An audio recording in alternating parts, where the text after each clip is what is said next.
ఎలా ఇస్తారు చిరంజీవి గారు?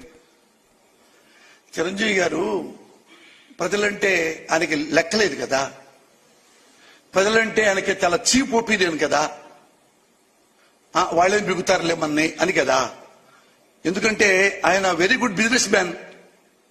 సినిమాల్లో once upon a time #1 hero, ఇప్పటికీ టాప్ హీరో.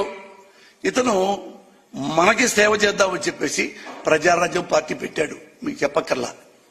ఆయనకి 18 ఎమ్మెల్యేలు వచ్చినాయి.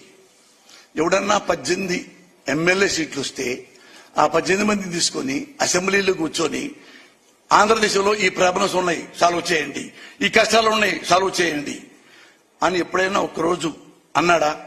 అది ఆయన ఆ 18 మందితో కూర్చొని ఉంటే ప్రజలంతా గొప్పగా నమ్మేవాళ్ళు. ఇంతకంటే ఇంకా గొప్పగా చెప్తాం మీకు. భారతదేశంలో బీజేపీ పార్టీ పెట్టారు. పెట్టి వాళ్ళు దేశమంతా తిరిగారు. 2 ఎంపీలే అయినాయి.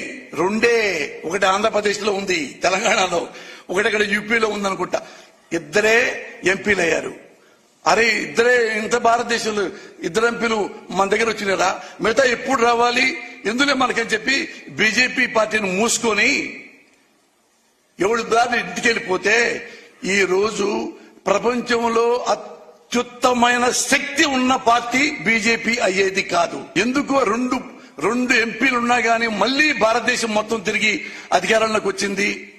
వాళ్లలో ఉన్న సిన్సియారిటీ, వాజ్పేయిలో ఉన్న సిన్సియారిటీ, అద్వానీలో ఉన్న సిన్సియారిటీ, నిజాయితీ, దేశభక్తి, దేశం పట్ల ప్రేమ, ఈ మొత్తం ఏవి మనోడికి చిరంజీవికి లేవు. ఆత్మ